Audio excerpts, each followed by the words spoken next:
Imagine waking up every day knowing that no matter how hard you try, you'll never truly understand why you exist. The universe is vast, silent, and indifferent, and yet here we are, tiny beings in a infinite void, asking questions we'll never get answered. For many, this might sound bleak or even depressing, but for Albert Camus, this wasn't the end of the story. It was just the beginning. Camus starts with a simple premise. Humans are meaning seeking creatures. We ask questions like, why am I here? Or what's the point of all of it? But when we look to the universe for answers, we are met with silence. It's like dialing a phone number and waiting for someone to pick up, only to realize no one's ever going to answer. This clash between our need for meaning in the universe indifference is what Camus calls the absurd. It's not that life is meaningless, but that we want it to have meaning while living in a reality that refuses to give us one. Imagine pushing a boulder up a hill, knowing it will roll down every time. Pointless, right? Yet, according to Camus, that's life. Religious faith. Believing in a higher power or ultimate purpose to fill the void. Philosophical suicide. Convincing ourselves that life has a deeper meaning, even if it's just wishful thinking. Literal suicide. Giving up entirely because the struggles feel unbearable. Camus rejects all three. To him, embracing religion or inventing meaning is to avoid seeing the truth. And as for suicide, that's surrendering to the absurd instead of confronting it. But if these options are off the table, what's left? Living without illusions. Camus' answer is surprisingly optimistic. Revolt. This doesn't mean storming the streets with pitchforks. It's about the absurd of choosing to live fully, even without meaning. Imagine you are at a party and the music stops.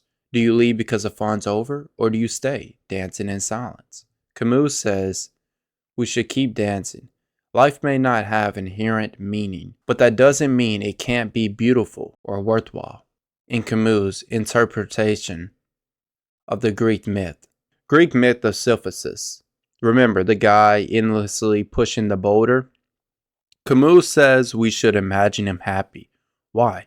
Because Sisyphus isn't hoping for the boulder to stay at the top. He embraces the struggle itself. Here's the twist. Accepting the absurd doesn't limit us. It frees us. If life has no predetermined purpose, then we get to decide how we live.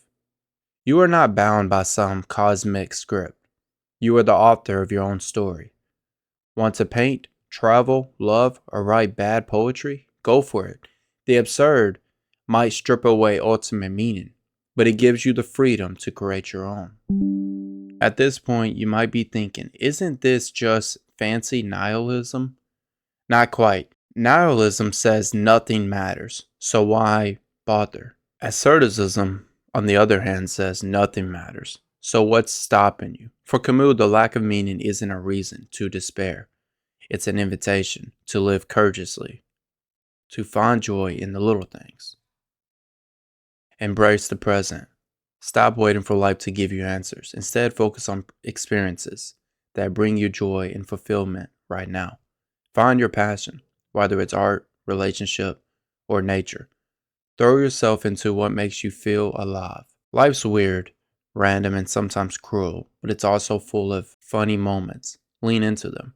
Stay curious. Just because you'll never know the ultimate why doesn't mean you can't enjoy asking the question. Albert Camus didn't sugarcoat the human condition. He acknowledged life's harsh realities, but refused to let them defeat him. The absurd might always be there, lurking in the background, but it doesn't have to define us. So the next time you feel the weight of existence pressing down on you, take a step back, look at the world, laugh at its crazy, because as Camus reminds us, The struggle itself is what makes life worth living. Is Camus' absurdism liberating or just another way to dress up life's chaos? Let me know in the comments. Also, I apologize. I am a little sick, so my bad. Hope y'all have a great day.